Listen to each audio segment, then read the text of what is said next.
Okay. It was an interesting. Wait on the word. I'm ready.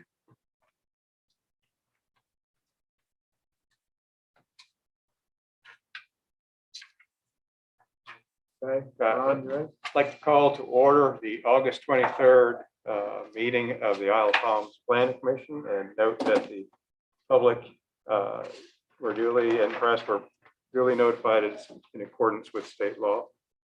The first item on our agenda is approval of our minutes from our last regular meeting from July 14. Do we have any comments or any motions?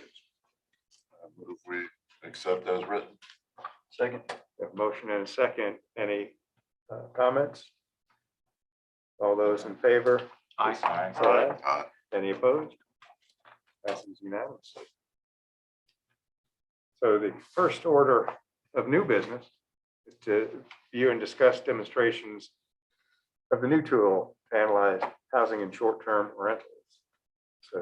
So I'm going to very quickly turn this over to Scott. Scott has been basically taking all of the city's various databases and the county's databases, putting them into a tool that allows for a much easier method to analyze that data across, several different, I guess, links them together, and I'll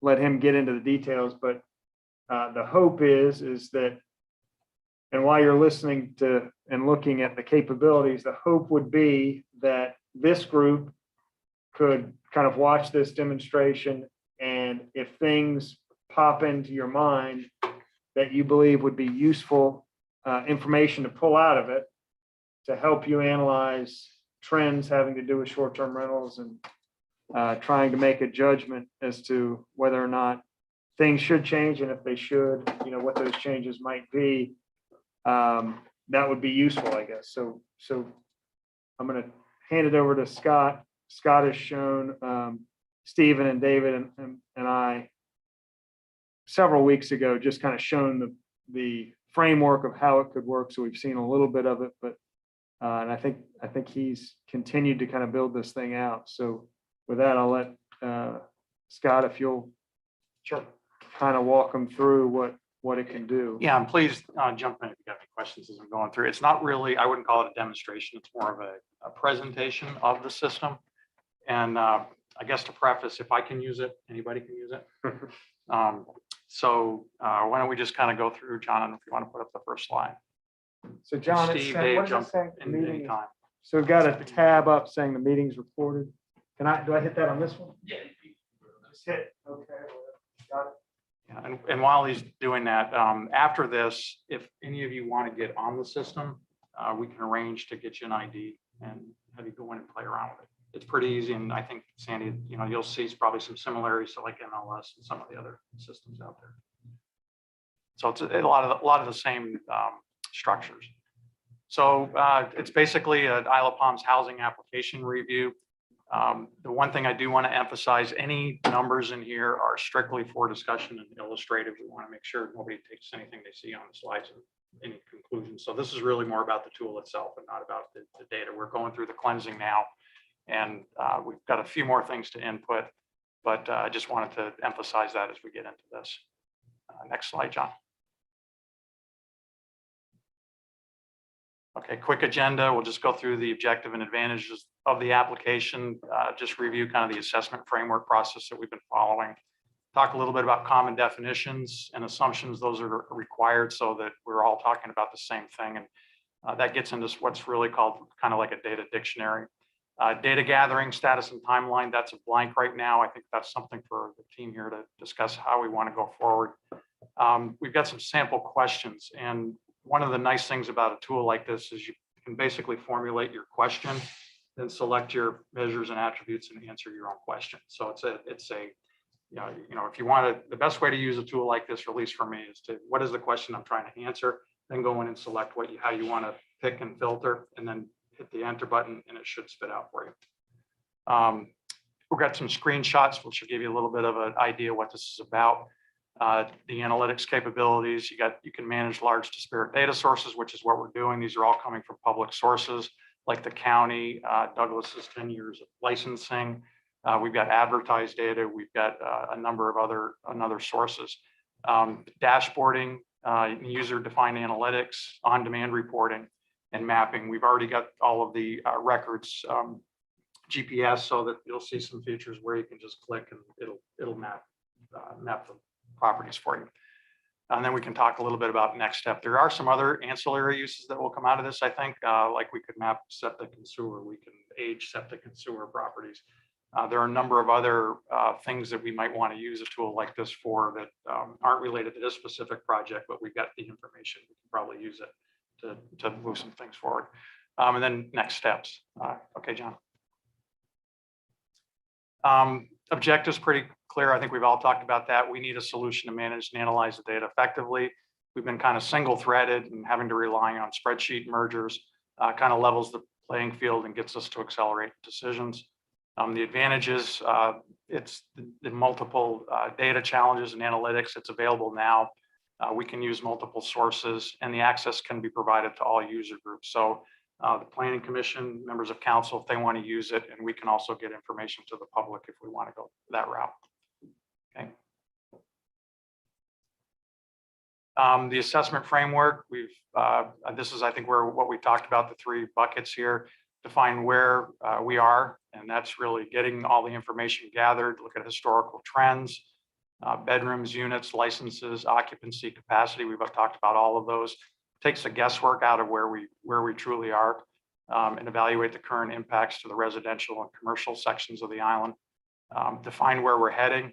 It has to do with prospective trending. Douglas is working on some of that information. We may have sent it already. I'm not sure we've got it in the tool yet. And then property turnover and maybe benchmarking against what other communities are doing. And then I think our to-do as the Planning Commission was to prepare recommendations and options to consider for the council based on that. The process pretty simple. We're gathering the data, preparing the measures, and identify recommendations. So this is a sample. Maybe pause here for a minute. So in anything like this, put together what's called, the data dictionary, or just the defined terms. So these were some that we picked. We went through this, Steve, Douglas, David, and just use these as sort of some interesting ones that we've talked about, but just make sure that we're all on the same page. We don't need to, validate it all right here and now, but take a look at it. I think hopefully you'll all get copies of this. What the primary residence is, how do you define it? Second home, long-term rental, short-term rental. The hotel rooms, the only hotel rooms I think we have on the island that don't have licenses then would show up in another bucket are the 2 Wild Dudes properties. A bedroom that's designated in the tax record, a bedroom advertised that's out in the marketplace, a unit and a parcel, those are pretty much designated in the tax records. Guest capacity, those are the ones that are being advertised. Occupancy for primary residence, the smaller group define that as the population divided by the number of units, and we've come up with a occupancy of about 2.7 residents per home. The other 2, and I think we've talked about the difference between capacity and occupancy. They're very different. Just because you have a capacity advertised, it doesn't mean that that's what your occupancy is, which is kind of goes to the impact to a neighborhood. Those would probably be lower in most cases. But occupancy, we haven't really defined that yet, and the occupancy for a second home, we haven't defined that yet. Okay. This is a slide I won't spend a lot of time on. We haven't really defined what that next timeline is. I can tell you from the tool developer stage, they're able right now to pretty much get everything loaded up about as fast as we can get it in. So if we've got information that's outstanding, the turnaround time should go pretty quickly as far as getting it in. But I don't know, Steve and Dave, you want to mention anything? There's still some data cleansing that needs to get done. Yeah, we've been looking at, and I'll let you add on to it. There are four or five at least, basically Excel data sheets out there right now. Some 5,000 parcels that came from the county, some records from Douglas on the licenses, and just trying to merge those together into one is not difficult. It's just very time consuming. So when you start comparing property ID numbers on one to the other, there's probably, even though there's 4,000 or 5,000 here and 1,500 or 2,000 here, there's 10 or 20 on each that don't match. So then you have to go through and do some manual cleaning. And I know David's been working on that. I've been working on that. So there's some manual adjustments that need to be made when you put these Excel spreadsheets together manually. So I think we're not that far away from getting that done, but that still takes some time. And a lot of, yeah, we were talking about it is trying to look at it. So when he actually starts looking at the data that's in there now, how much of an error will that cause? And it's probably not going to be a lot. So that was kind of the reason we wanted to kind of take a different approach of how do you, if you clean it, how much time did you spend doing it? And did it really change anything? If So, the outcome's yes. gonna, if the outcome's gonna be directionally the same, then might not want to spend a lot of time to get. Well, I mean, like I said, in gross numbers, there's, 5,000 records over here. I've found 25 discrepancies. It's not a big That's number. pretty It's not like there's hundreds or thousands of discrepancies. There's a very small handful of discrepancies between the lists. So we'll spend some time cleaning those up, but it's not going to change anything significantly, I don't believe. Okay. Going to the next, these are just some sample questions, and we just kind of pitch these together. And I think this would be the approach as we get into this, if we're trying to define a metric. I'll just formulate what is the question that we're trying to answer or solve for. Units and counts, we've talked about this. What's the unit count and percent of total for all of them? Short-term rentals, what is the advertised guest capacity for short-term rentals? These are just samples. And that, again, is different than occupancy. Less than 72 day, the occasional rentals, 4 versus 6. How many, if any, short-term rental properties by license at 4% assessment? Next question. How are y'all gonna determine the long-term rentals? That's designated actually in the sheets It's a that we did get. license issue. Yeah. Doesn't So- exist. It's different. So I was gonna, and this may be too down into the weeds, at this point, but I think that when I took those databases, I believe that I tried to take out the long-term rentals before I tried to take out people who had not renewed their license, because they were in my database, but they hadn't paid anything, they hadn't been issued a license, and I am pretty sure I took out those that were coded in our system as a long-term rental. So somebody So that has to might get a not rental be- License for a long-term rental as well? Say that again? So somebody has Yes. to get a long-term, a Yes. rental license for a long-term rental, so Yeah. you know that when they're, Yeah, and Okay. we have historically put them into the bucket of I guess primary resident, short-term rental, or second home. Okay, and that might just be a reclass in the data. The data, Yeah. the sheets that we received did have long-term Long-term. rentals. So that's why we have the Some of conversation. Yeah. Yeah, Was what- that it? Well, and so that just kind of sparked something in my mind that we'll need to look at, because I think that I took out any in my system classified as a long-term, Okay, I think. I'll Well, the verify. one merge sheet I got from you definitely only had short terms. So I think that. And so maybe I was inconsistent in doing it too. Well, That that's the could be problem that, when different people merge different sheets. yeah. So I think the one I got. It was my intention, and there's a code in there that's Right. rental type in mine. And I should have, if it was a Excluded long-term, those. taken it out. okay, we can all, and the system. So it if might be those are- showing up only a few, and that's because there's more, but I tried to call them out, but I was didn't And do the them all. system can filter those out. Yeah. Right. Yeah, either way. And we could also, again, kind of assuming that if there's a 6% assessment and no rental license, then it's a long-term rental. Well, Yeah, second it's home. short term. Or a no, second because it home. could be a second home. Yeah, we've always put Or those second. as second Yeah, homes. that's not necessarily true. That's true. So, yeah, I think that we've always called that class second home, but it's possible that it's second home and long-term rentals, just, Yeah, I think when I was doing that, now that I think back on, because it's been a couple of weeks, then I was cross-referencing the name with the owner's name with, when I would look it up, somehow I was coming across, and I did know that there was a lot of long-term, appeared to be, or some long-term rentals in that bucket, that there was a way to tell that they weren't second homes. and maybe for clarity, maybe we just say properties taxed at 6% without a license.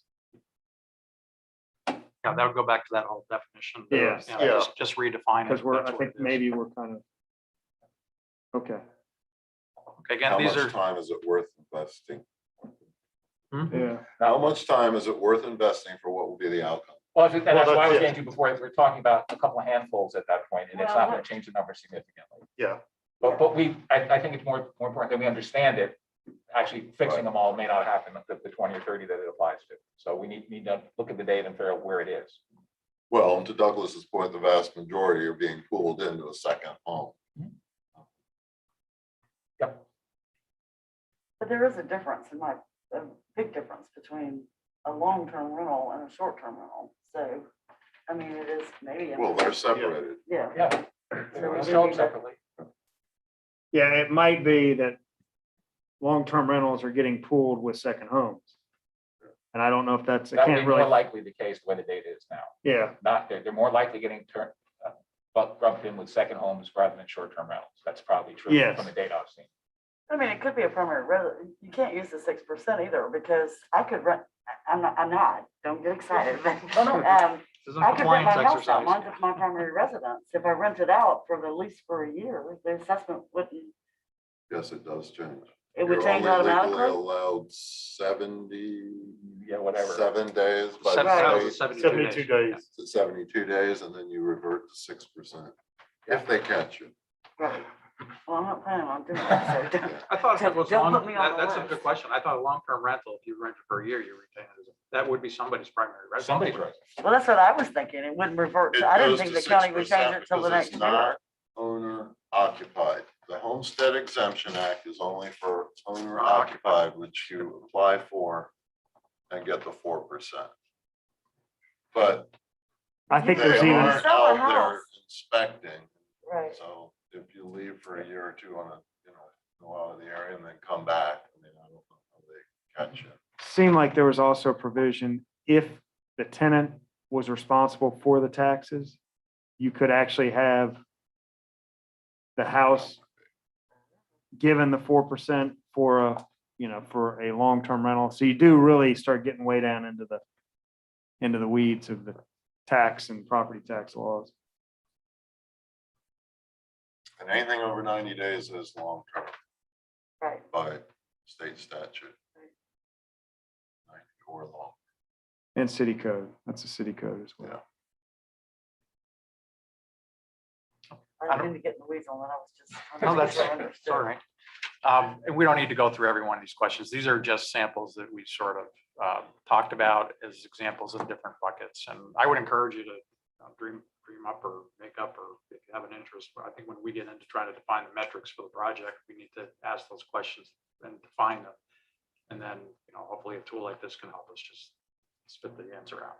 So do we have, quick question, commentary, your 246 hotel rooms, that's Wild Dunes. Is that Wild Dunes? It is, it's the, Okay, and yes, so it's just the two properties.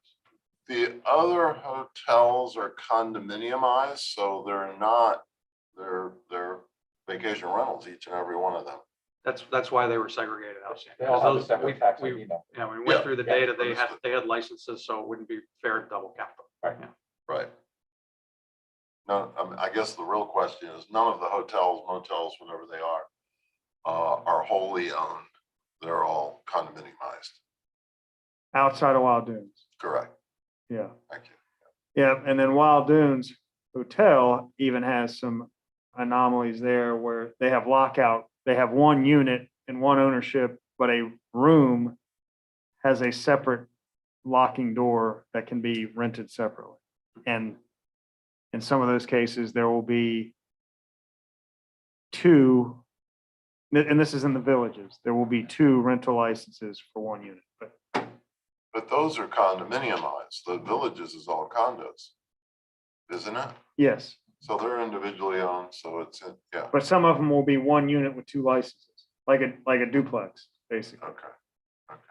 But it is still two rent, Didn't know it that comes up was, as two rental units. So if I condominiumize my house, I can get 5 business licenses for my 5 bedrooms? Just what you want. Well, good luck getting that approved by the planning Yeah. department. We don't do single family residences. They're one license. Yeah, that's bad news. We had that with Grand Pavilion. Yeah, many years yeah. ago. And that bottom grouping was just a couple of examples of some trending that we're going to be able to do. We've got the 10 years worth of rental licenses, so we can look at the overall trend, but we can also look at the adds and deletes to see if it's been pretty steady, same properties, or if there are a lot of adds and deletes and turnovers. And I think that's it on sample questions. I guess one goes to, Oh, go back. You want to go back? no. Oh. So geographically, you're mapping and are you looking at the concentrations where it always has been rental, such as Palm Boulevard? Let me just pick on Palm Boulevard.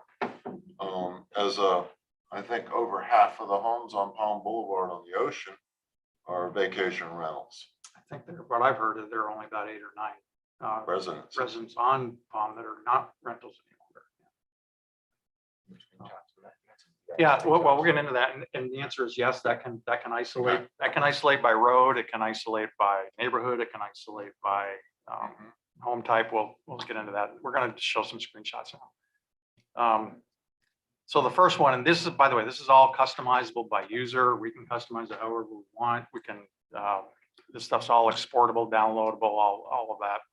But this was just an illustrative dashboard where, and it might be a little difficult to see from where you are, but say on the top, we've got total parcel count, we've got total bedrooms, we've got advertised bedrooms, we've got, parcel total value, which would include the lot and the improvement. And we can pick any number of measures and attributes. Got to get my slide a little closer here because I can't see now. Tell you what's on there. You just zoomed in a little bit, Scott. Oh, good. Okay, thank you. So the top left, again, just an example, don't run with the data here, but we've got bedrooms versus advertised bedrooms by parcel type. So you got primary residence, secondary, short-term rental, long-term rental, and other. And it looks like we've already identified we might need to clean up that long-term rental. On the right side, you've got short-term rental, long-term rental, and then primary residences and secondary residences. At the bottom, if you scroll down a little bit, John, there we go. The one on the left was just by one of the data points in the data we have is the condition of the house. Very good, average, et cetera. We're just showing different displays, graphs, bars, et cetera. And then the house type parcel count by descending. So you've got multi-story, 1.5 stories, ranch, et cetera. As you go down, that would account for all of the 5,000 parcels. And then on the right-hand side, you've got the value. So you can X and Y axis this thing. So however you want to. How are you determining the condition? Pardon me? It's in the property records. County. Every one of the county County property records. records gives a condition. That's that. It's We just- it's what the plain data data. is. We're not Yeah. saying- You know, we're not whether we validating the use it data. or not, that's a whole nother. This is about the tool. So the next slide. Somebody's seen my house. Fresh paint. So what this is, the user can customize, your reports. On the left-hand side, you can create a report. Once you create something, which may be something that could be useful to the city, once you create your report, you don't have to recreate it every time. You just basically store it and you hit the button and it refreshes based on the data that's in the system. So if you're refreshing data on a fairly regular basis or however you want, you don't have to keep redoing your queries, which is kind of the world we're in right now. And you can do it yourself. You can also share them. You can, like I said, download them, whatever. And once they're set, and we've got them by charts and you've got them by grids. So this one is being run by, it's kind of the total universe. So the snapshot says, hey, licensed bedroom and bathroom counts on the island. You've got it by parcel count, you've got it by bedrooms, and you've got it by bathrooms. So again, this is just an example. So what is the parcel count? What is that number? For this is showing the 1,000 or so. 1,500. Yeah, the 1,500, the bedrooms are 4,900 and the bathrooms are 4,600. And these are just from the And then what filters. is the graph? Down below. No, next to it. You got one I that's, can't see what that one is. Those are probably two different classifications on types of houses. long-term rental. Yeah, I just can't see that. The first one's filtered from by where license they- type. How they were spread out before. License type, I see it at the bottom now. And then the total parcel count and the total bedrooms. All right, next slide. So a user will start with a whiteboard, basically, and the two items that you filter on, it's just, they call them measures and attributes. I'm not going to get into too much detail on here, except for a couple of little things. The chart is up on the top left tab, you see, and then detailed data. So every time you create a chart, you can click on that next tab and it will give you a grid of all the detail that's making up your chart. So that's the stuff that you can basically download and play around with if you so feel like it. Okay, next. So the measures that are now in the system are all of these, and we can customize them. So you've got parcel count, land market value, improvement value, total value, bedrooms, bathrooms, advertised. You can kind of read through these, but these are all of the ones you can pick on. You can choose one, you can choose many, you can choose all. And then below that, what you would do is you just take your filter and determine whether you want to pick a equal to, not equal to for an operator, and then go to the next slide if you can, please, John. These are all of the items that you can select. So I just made, make one up. How many bedrooms and units on Carolina are in homes built after 2000 for primary residences? Make up your question. You can pick your measures, pick your attributes, hit your button and go. And on the right side, you've got how do you, you can sort it by however you want as well. And then on your display, you can display a couple of on a sheet, or you can display up to 40. And then take a look, you've got your neighborhood types, you've got your wild dunes, you've got other key things, parcel type, parcel ID, land improvement. And this is way beyond probably what we need for this exercise, but it's all there if you need it, or if you want to just go research. Next page. So you pick your items and then you hit enter. This, let me see, this one was the parcel count, bedrooms. We already saw this one. Go down to the next page if you can. Okay, this is what we call a grid style. And over to the right there, I'm sorry, on the left, where you see gray and you see blue, if you click on one of the items, it will highlight what it is you want in your grid. So if you see, it says house type is blue, the license type is blue, parcel count, bedrooms, advertised bedrooms, and year built. So those are grouped by the selection. So this one was a question that said, all right, on Carolina, show us all of the units. And there were, I think, 62 total units. There were 290 bedrooms, 102 advertised bedrooms. And the average age, since these are grouped together, was built in 1978. At least that's what the data shows, but we got to get down to the individuals on that. And then it shows by type. So you get 1.5 stories, cottages, duplexes. And this is where we saw, Douglas, I think in the license type, we did see long-term rentals and short-term rentals. Okay, keep going. Probably losing you by now. So this is where you map. Once you, oh, can you go back one more slide? Sorry. A little to the top there. One more. Back. It's right there. Okay, see the little icon up on the right-hand side? It looks like a little teardrop on the right. When you click on that, that'll go to your map. So you can basically map your data. Oh, the little blue thing. he's Yeah, pointing at? yeah, you can basically map it. So as we were going through this query, this was done a couple of weeks ago, keep going forward. So we ended up picking, go to the top there, just a little bit to the header. So we were searching parcels with Charleston in the address. There were 62 parcels found. You hover on 128 Charleston, which was the 1.5 story. If you see where it says 128 Charleston, this all has hover capability too, 1.5 stories. You click open source. So these are all the 62 maps that we picked based on your filter. You click on open source and go to the next slide. Sandy, I picked this one just for you. No, I didn't actually. So this will go to the source for your advertisement on your on the properties. So this is the level you can basically go from the universe down to a specific property, down to a specific attribute. And I think if we're wanting to look at, where are the rentals, in what neighborhoods, and what impacts commercial, residential, they're going to be very different. This can get us there maybe a little quicker than the spreadsheets. So if we're interested in using it, it's ours to use. I encourage, get an ID and play around with it a little bit. So that's it. Any questions? Oh, I'm sorry, next steps. I think the next steps that we talked about were finish the data collection, review it, define the metrics, and analyze it, and then try to benchmark other communities perhaps, and then develop some primary recommendations.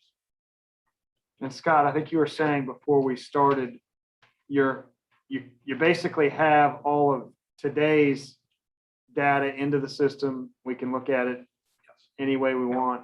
The only thing that might not be completely uploaded were the 10 years of your license. They're working on But that we're right still now. working on the historical going back. Right. And so that's still kind of outstanding to be done. I think I also have some work in terms of what's in our queue here. I know that my staff was, and they were either done with all of it or half of it. We had the task of what's already been issued and not finished and what's being reviewed. And like I said, they either are halfway done with that or totally done. And I may not have sent that to you. So there's still a couple of things being worked on. But I think it's going to be tremendous. And I don't know, Scott, we talked a little bit about whether or not we envisioned, from down, one end of the spectrum could be one of us, either me, Scott, somebody else kind of is you send the query in and it gets mashed out by one of us. Could be kind of one model, and the other end of the model would be try to get as many people as could be interested working with it and kind of doing their own analysis. So we've kind of talked about it in all of those terms. And I don't know, Scott, if it seems like we initially said it could be like outwardly facing to the public and anybody could do it.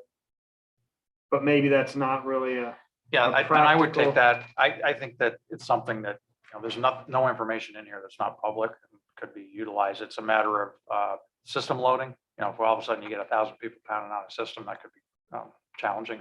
Yeah. Not that there are going to be that many people that are going to want to do this, but I think we should talk about, it can be publicly accessible, just how would we go about that? How would it get rolled out? But I don't see any reason why that couldn't be looked at. If any members of council or your staff or the administration wanted. Or anybody. I mean, we Yeah. could just say, if you're interested in analyzing data, let us know and have at it, potentially. So And there's some stuff I obviously don't understand. And so I'd No. love to play around with it, but how much of it is truly dynamic and how much of it is snapshot in time? And then the next question is, how do we update this moving forward for those static components? I would say, well, two ways to do this, at least when it's in the commercial environment for this. We usually write, you'd write an API or something or interface to the source data. Sometimes we upload as quickly as every 15 minutes to the source data. Now, the county's not changing that quickly. So you can point it wherever you want to on the web. Sure. If it's permission to access. I know the issue we had with the county records. It takes time, and they're probably not going to let the city maybe hook directly into their system. I don't know, but those are. And the other thing I think you want to look at is how fresh do you need it to be. Some data needs to be updated every 15 minutes. Some data might be updated every week, every month, every once a year. It just depends on, I think that's really a business rule that we could decide, but you're right. It's only going to be as good as the data, the freshness of the data. We actually, we can post the freshness of that data on the actual application itself, so people know how old or how young it is. Yeah, the rental license data, I mean, and that's one of our, we've got 1,000 applications sitting right now to be processed. So at the end of this month, these numbers will all change. Yeah, and And we then want it to will put those in build there. through the, Yeah. so, But ideally, I mean, the ideal situation is it's an automated update. But I don't know that we're going to need that on a lot of this data. I'm really curious about your, the allotted occupancy is regulated and in the business license application for vacation rentals. How are you capturing, where are you going to capture the advertised occupancy? It would be to either rental websites, the top rental websites. And right now, I think about 900 or so have been like the Carolina ones, the Island Realties, whoever's advertising them.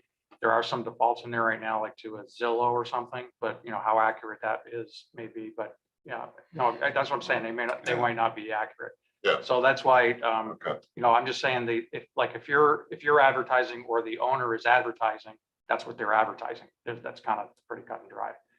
So it's a matter, and by the way, in this system, you can actually, when you click on the source, it'll show you where that's coming from. So, you know, Okay. if somebody wants to question, and I would welcome, you know, question the source. We want this to be as accurate as possible. But if there's a crappy source, we don't want to use it. right. There are a couple of reasons I asked because, so I don't think you're getting anything out of Airbnb, am I? Right on I that have to assumption? go look. I think Airbnb may or may not be in the, yeah, I I think don't some of think it those is are. because they don't, and the RBO is pretty protective of the location until after you complete the booking process, because they don't want you going to look that property up, find the Go owner direct, or the yeah. management Right. company. They want you to work through them.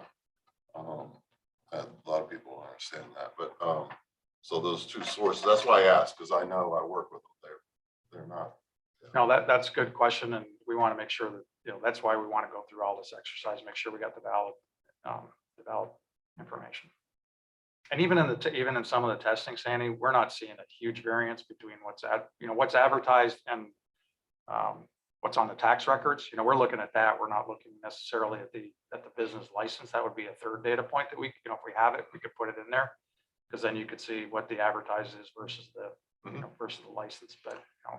Question to Douglas along those lines, the software you all have invested in that goes out and yes. searches Yeah. The crawlers. for those, is it able to do anything with VRBO and Yes. Airbnb? Yeah, that was kind of their pitch to us, that Okay. they do Airbnb, they do VRBO, they know the algorithm of the dot that they put on the map.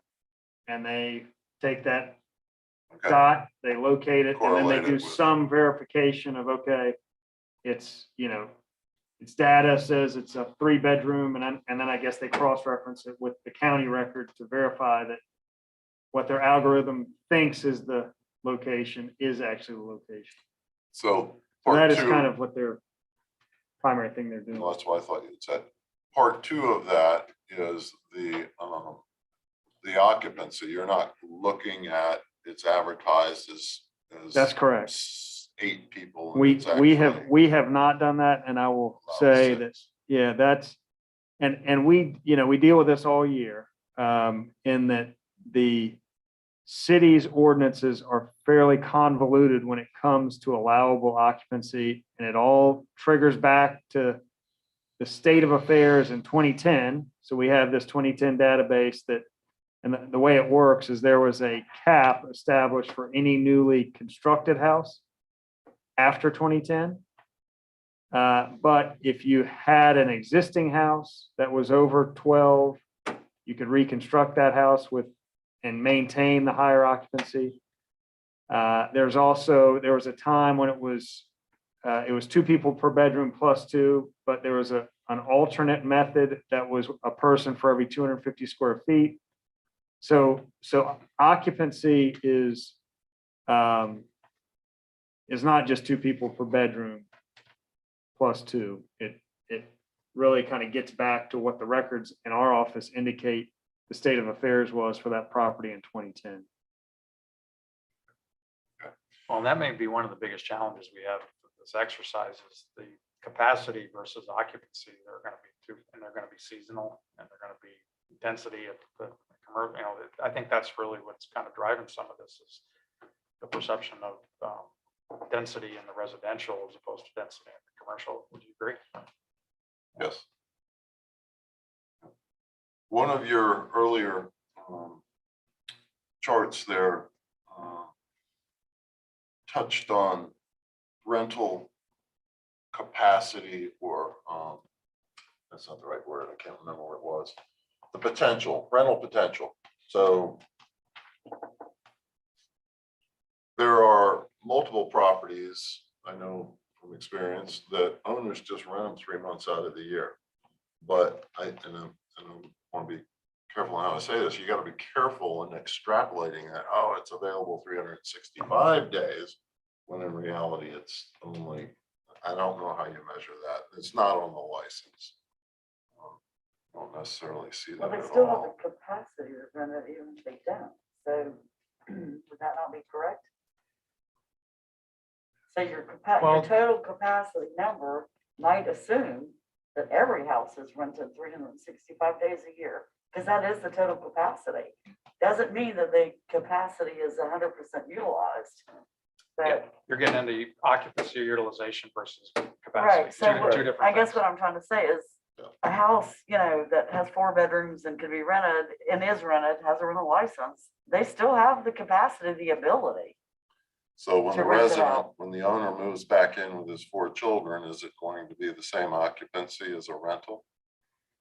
No, See, I that's think, gonna be a hard one, but I mean, that's the anomaly there, but again, they still, if we're measuring capacity, you mean permanent or while it's not being rented? I rent my house out 3 months out of the year. Is the occupancy the same as if I were in residence there? Not during those night, not during while you're there. Why? Because you're probably guessing unless you're bringing, let's say you got a capacity for 12 I'm a people. household of 12. Oh, well, you're right. I can't make that adjustment. I'm just guessing. And I'm Yeah. being the devil's advocate. No. yeah, but I understand what you're saying, though, but like I said, the utilization is different than capacity to me. I think you need to measure capacity. And then we might have another number that somehow we tweak for utilization of that capacity. And that's gonna be a hard one to figure out So- because of the anomalies. You're going to say that all vacation rentals, a 3-bedroom, has a capacity of 8 by license, correct? Right. Right? I knew, yes. Okay. Yeah, if you are. And so But then- where I'm going with this Predate is that you're 2010. going to say, you're looking, it sounds to me like it's going to come out that all vacation rentals, let's say they're all 3 bedrooms, all across the board, all 1,500, have the capacity for 8 people, and 8 people are always going to stay in that. You're looking I for. don't think that's, I just- personally, I want it to wouldn't go- conclude that. Yeah. I don't think we can conclude that.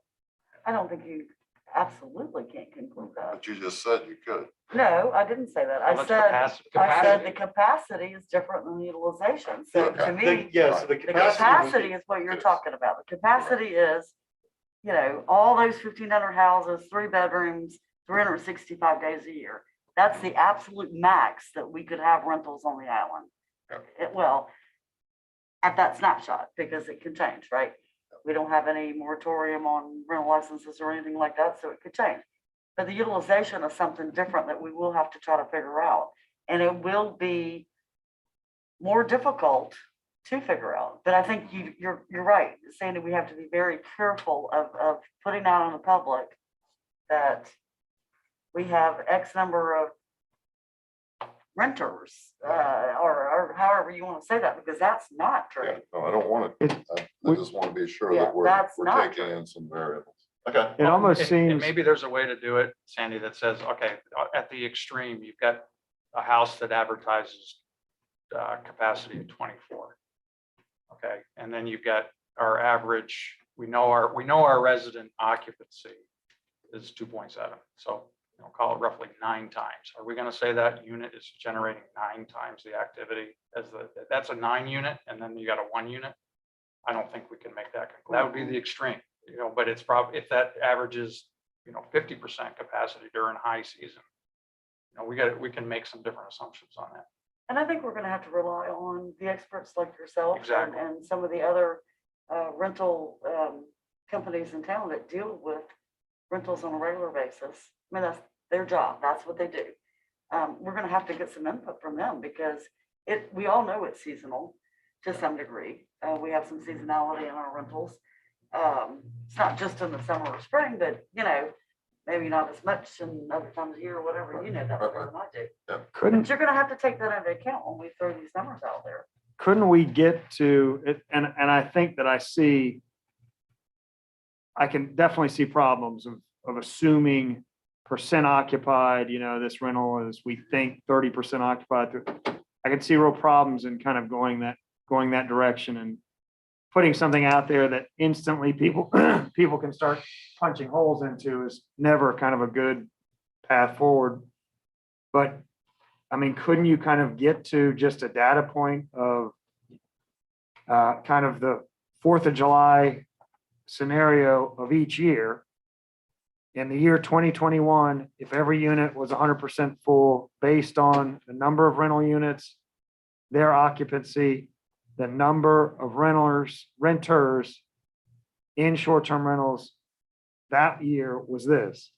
In the year 2020, it was this. In the year 2018, it was this. I mean, that would be kind of a undisputable black and white number that might be useful to know. And I don't know, is that number going up? Is that number going down? We kind of know rental licenses.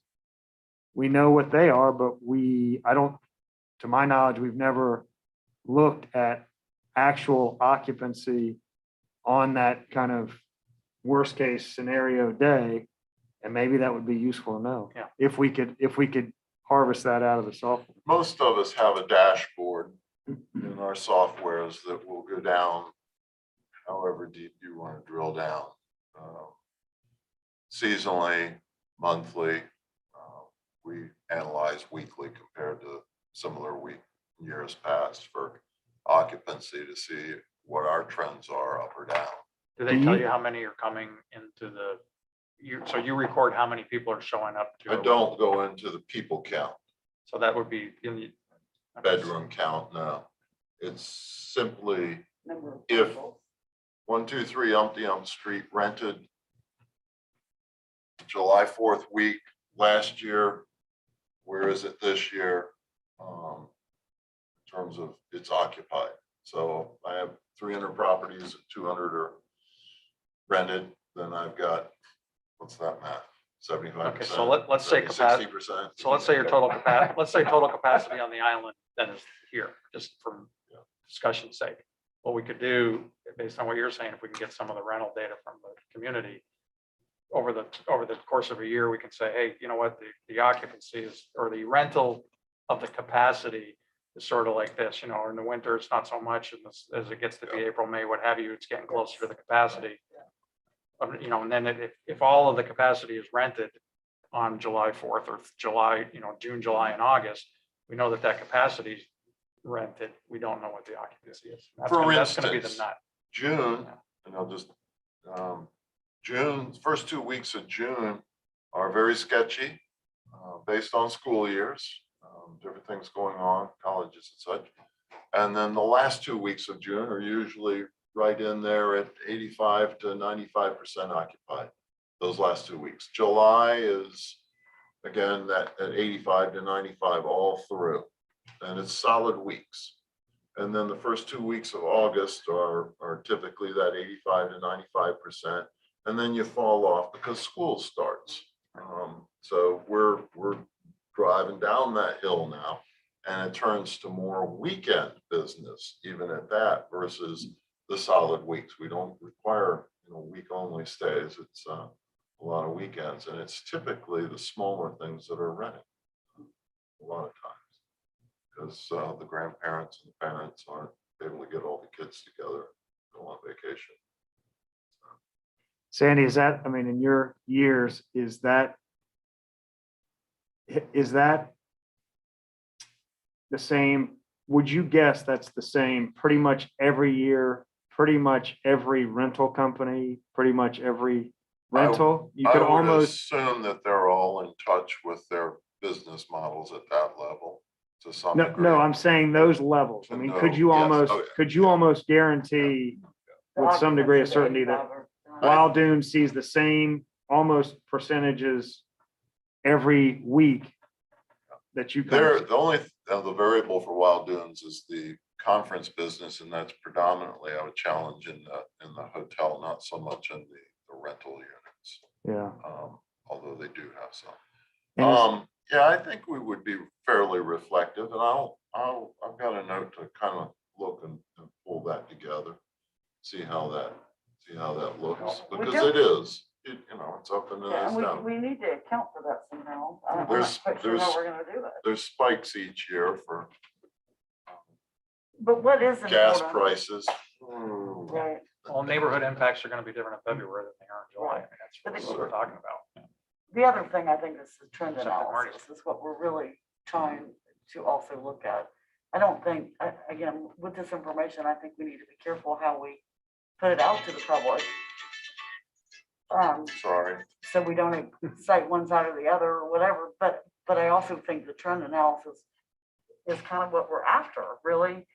It's not so much that that house is 3 or 4 bedroom, a specific house. We're trying to figure out, are rentals going up? Oh, Are they we've got going a lot down? of, we've got a lot of You know, questions. those sorts of Yeah, things. Yeah, are they, Are the residential units staying the same, or are we getting more rentals? That's the kind of stuff that I think we're trying to really drill down and figure out.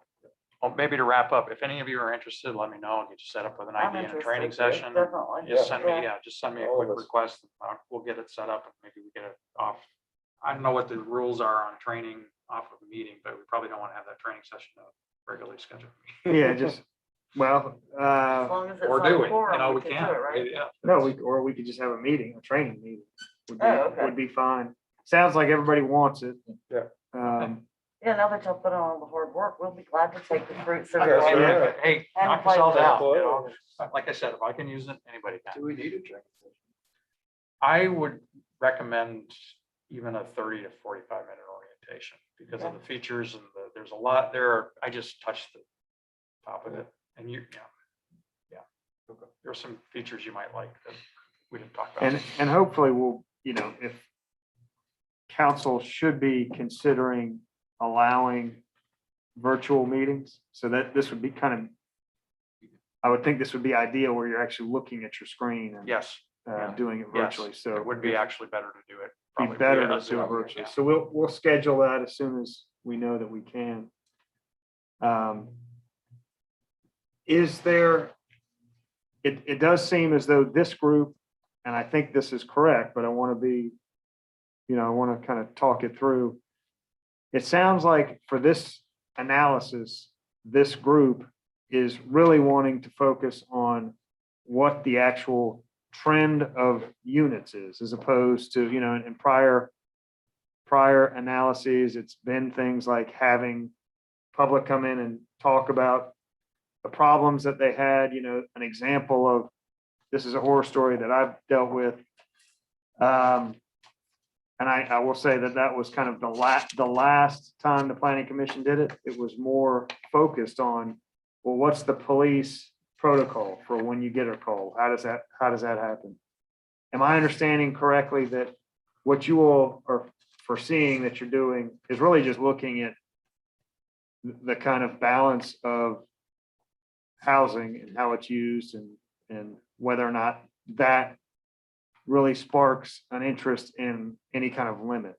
That your line for setting a limit to like a cap or a moratorium would be based on finding something off with a trend line. Well, might not just be trend line, it might be, again, one of the throw out some ideas that have come up in conversation. There's probably going to be a very different density between residential and commercial. I mean, do we really want to commercial's commercial sections. So that is what it is. But what we might find with this mapping capability, and then also looking at the capacity and the units of the bedrooms, we might find that some neighborhoods are really hot and high density. And that's where some of the hot issues are coming up. And then, people are not enjoying the fact that they might be getting more rentals in their neighborhood. We should be able to isolate that pretty easily. And then it might be, well, you know what, we've got, in that neighborhood that's causing a lot of problem, there might be an 80% rental density. And then we might say, well, maybe 80% is not a good number to be, and again, I don't want to, I'm not, no preconceived conclusions, but those kinds of things might help us determine what is a reasonable threshold and then benchmark that against some other communities that are going through the same thing. But is the question or the concern, what I've been thinking of is gentrification. If X number percent of our homes are not owner occupied and being sold and being purchased by people who are going to be using them for rental, is that the concern? Because there could be somebody buying a house to rent 6 weeks out of the year, and there might be a capacity for 12 weeks out of the year without upsetting neighborhood density. And but still, it's taking two houses at that point to fill the 1 12-week period of acceptable rental time, for instance. I think of the 12 weeks of summer and as being the hot rental time. But if we were to limit not necessarily the houses, but rental time periods and let somebody else worry about whether they can rent their house, because we've reached capacity, so I think I'd be more concerned with, and I thought the idea is that more people are concerned with losing more houses to the rental market. I mean, the quote, the balance. Yeah, the balance. And I'm referring to it as a gentrification, kind of like downtown, they keep building hotels. It's like, can we even go downtown to have dinner anymore because it's so crowded? So crowded here, you mean? You're going downtown? That downtown. We're going downtown here after this meeting, and I probably have to walk if my car doesn't get towed if I leave it here. But yeah, I mean, it's those kind of issues that I'm perceiving as the concern. I think the police have pretty much dealt with the noise, other than, by golly, I make a motion, we outlaw the game Marco Polo. My grandchildren will be very upset with you. Goodness, I was so glad when school, last Yeah. week, when those can rental always people tell. left, everybody's back in school, no more Marco Polo. But, I'd say that in jest. No, Ron, I mean, I think we've got to see what the data tells us. Yeah. That's really, I mean, we're in that stage now. We're going to actually be able to hopefully see what it is telling us and where the density is and what the issues are, But But what what we I'm do saying is, with I that. don't know that people's issues are the noise like they were 10 years ago when it was, oh, they're doing this. I mean, some of those issues have kind of abated. all of the council, I guess, what they were basing it from what I watched that tape over and over again. And it was livability. We want to address this before we get behind the 8 ball, Yeah. et cetera, et cetera. So, and I think, to some others' point, it's, is it perception? Is it a few? Is it a real issue? And I think we've been tasked with trying to find out what is really happening. Right, well, I think that's what this does. Yeah. That's what I do too. Yeah, We're exactly. gonna try to So- figure out whether there's a trend that has changed, or is it a percep, I mean, you can't change the perception issues really, but education is always helpful. And, we are, for better or for worse, this island is never gonna go back to totally single-family residence. It's never gonna do that. So we have to find that balance, I guess. Or try to at least pinpoint what's happening right now, so we can determine whether we need to change it or not. Scott, I wonder about the idea of,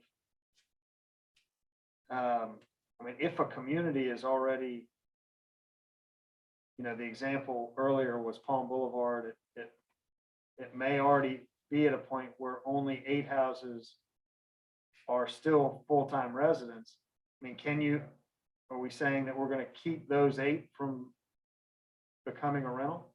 Candidly, I don't think we're saying anything at this point. I mean, But I mean, the idea of kind of stopping it in a hotspot.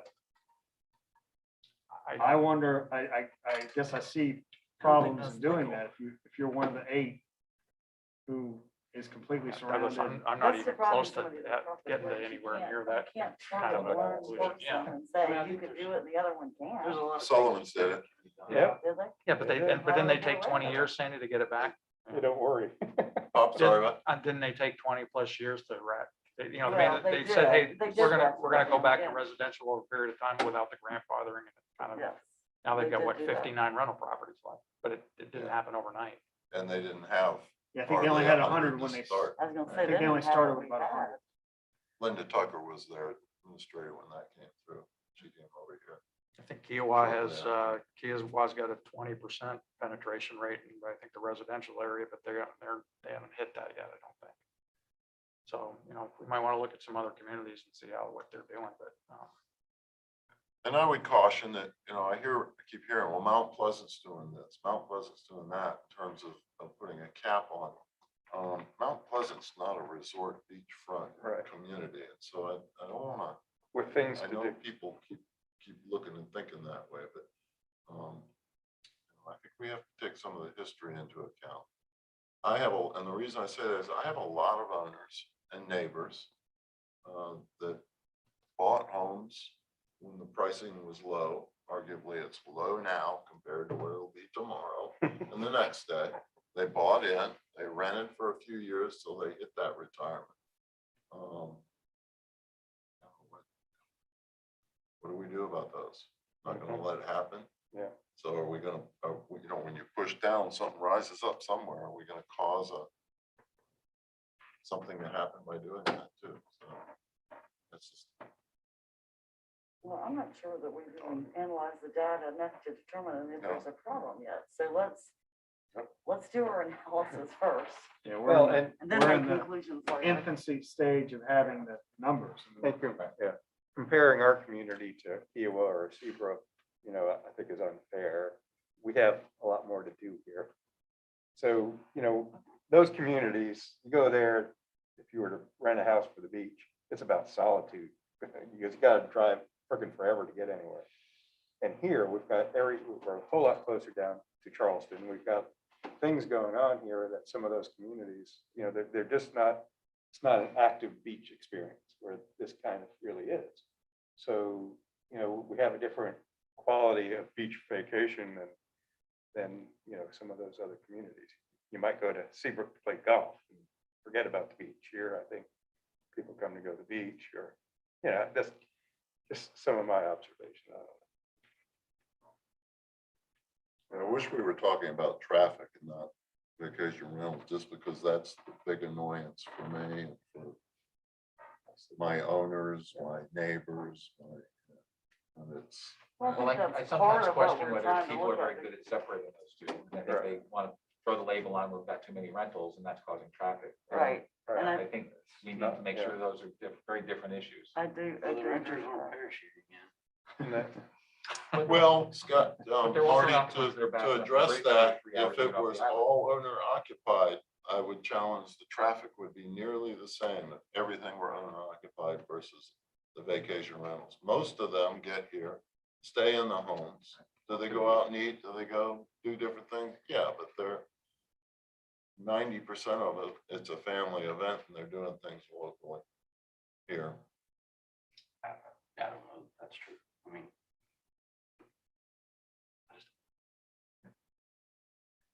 I don't think you can segregate those two things. I mean, like there's a contributing factor here on traffic where vacation rentals are coming in. You see 6 cars parked in the driveway. Those are. But nothing we're looking at here is going to get to traffic counts and car counts. If we want that data, that's a very different, they need to be looking at that. So I agree with you. But you can't lump the two together. Understood. I agree, traffic's an issue to a lot of people, and we need to be looking at, Yes. is that really what people are upset about? In which case, we need to be looking at traffic data too. Oh, sure. Yeah, I agree. Not saying So are this we is- good on the tool? When can we have a And then, class? and then let's, and then we Yes, can get to when the can we conclusions schedule a after we class? see what it tells us.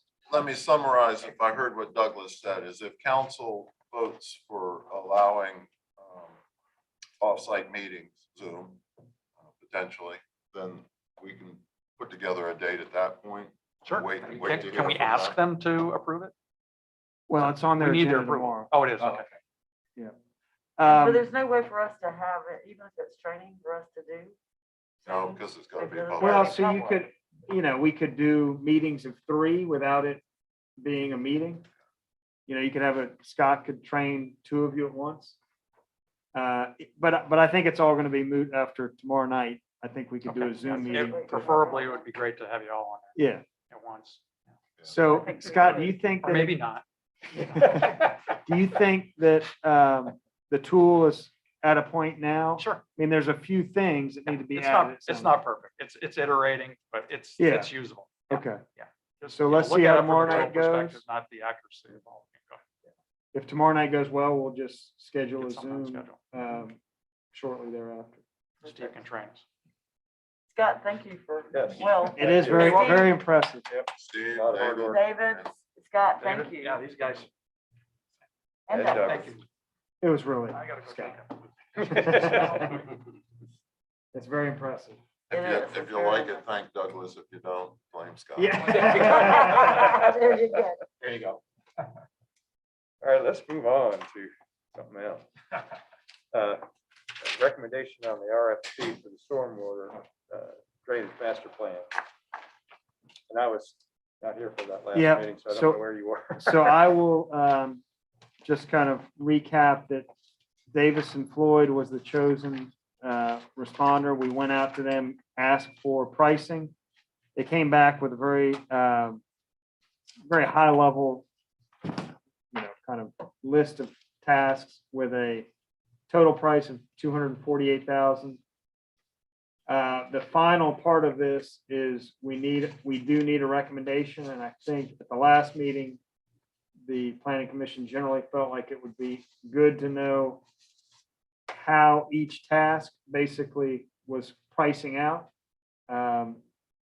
And so I've asked them to provide a little more detail on each task individually and kind of how they got there with their hours and a schedule. And hopefully it showed up better on your screen than it's showing up on my page here, but they've provided that to us.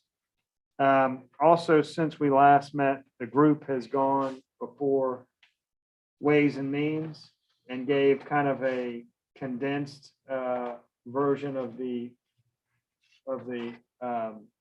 presentation they gave to this group.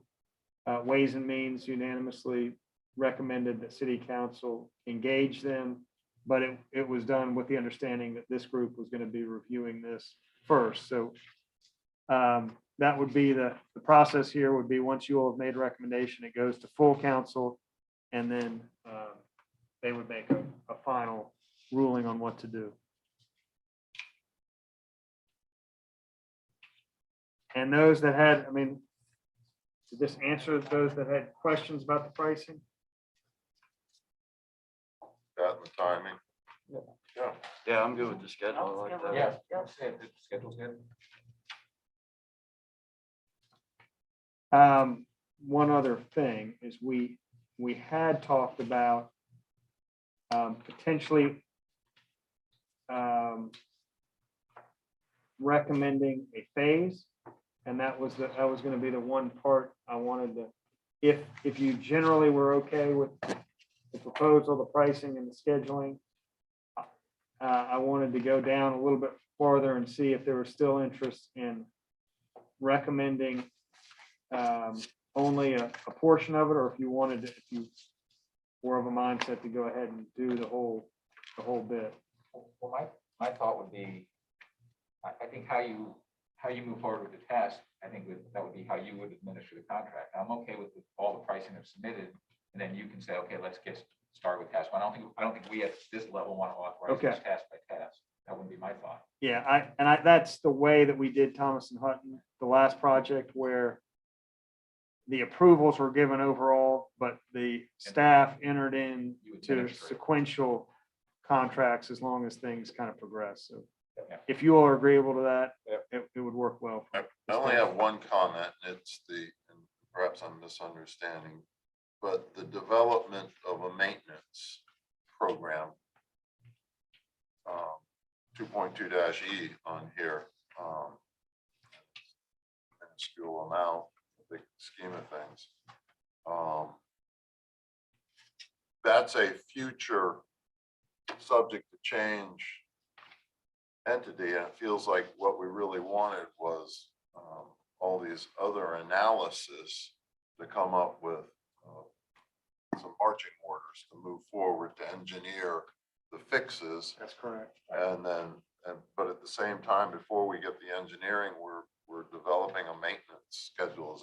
Is that simply to have a kind of a placeholder for it may cost as much as to maintain this when council looks at the overall project? Well, there's a few things going on there. So 2.1.D is really the list of, these are the big Yep. projects that get you a complete system. Then part of their task was to look at what we're doing currently. Currently, we have EDs doing X number of linear feet per year. Oh, that's right. And so, Okay. and that part of it is coming up with really, Right. once it's all built, this is how you maintain it each year. You want to budget this amount, you want to have EDs or whoever's going to do it, budget to do and contract to do 5,000 linear feet of ditch cleaning and pipe cleaning and box cleaning each year. So that would really be a review of what the Public Works Department and EDs and the various maintenance agreements that we have now, how we do that going forward. Okay, thank you. Well, I make the motion, we approve the estimated cost summary that we've been presented with by Tom, Davis and Floyd. Second. For any other comments or discussion? All those in favor? Aye. Any opposed? Unanimous. All right. Priority investment element. Exactly what you saw last month, hasn't? Or, yeah, I guess it was last month. We really didn't talk about it much last month either, but this is one of those things that has not been given a lot of detail since our last meeting. And if anybody read through the red lines or has comments, I'd be glad to take those at this point, but it's still very much a work in progress. It's really on this agenda as kind of a placeholder to keep everybody keep it in everybody's mind that is a piece of work that we're actively working on, but it's kind of been preempted by short-term rental work and other things at this point. But we will get back to it. I will tell you that we've been having very good meetings with the Water and Sewer Commission, specifically over expanding sewer, and kind of long-range funding mechanisms that we could kind of jointly look at. There is also, independent of that, the city has been very focused on, there's a lot of infrastructure grant money that's becoming available that we know of already, and that may be in other pools at the state level and the federal level that we have been meeting with a consultant, kind of grant writing and niche grant writing operation in Florida that goes after these things and keeps an eye on the various pools of money. So we're having kind of two different series of meetings at the staff level, one with the Water and Sewer Commission, and a second one with people trained to go after grant money. So I do think that this is a good time for us to be looking at, it's all coordinating very well with us looking at this element at the same exact time, because there's kind of a lot going on in that world right now. So that's kind of serendipitous, but so it'll be good. I think we'll get be able to make that element a little more than it was, which would be good. Any comments or questions, or are we good to just table that until we have more writing? More writing. More writing. We'll do it. Oh, you did good here, Douglas. Thank you. Great. That is all I have. Is that enough for one? We do also have kind of on our outgoing list, and it's ties to the discussion of short-term rentals. We had kind of agreed to have a workshop with council when we're ready to. I don't think we're there yet, but I think if we can get some of these, get this first kind of answers back on short-term rentals, I think we're kind of working towards a point of meeting with them. So that's on the horizon. Anything else? So our next regular meeting is basically 2 weeks from now. It's gonna come up pretty quick, right? Is that still, we're Yeah. sticking with that? Yes. September 8th? Does that sound right? Yes. You, that is the week back from, that might be, That's right up there. That would be great for me. I'm leaving out of the country on the 10th. But is Yeah, I that was too gonna early? say, 10th? you're gone, aren't you? The 10th to the 25th, but I don't want to. and I would hope that we can get kind of everybody looking at the tool in kind of quick order, and maybe there'll be some, just initial things that pop Feedback. out of that. That's the only reason I brought it up, but we're gonna have anything to talk about. I would hope that the tool will have generated some good talking points. Everybody will be here? Wednesday, September 8th, 4:30? Yes. Yes. Unless a better offer comes up.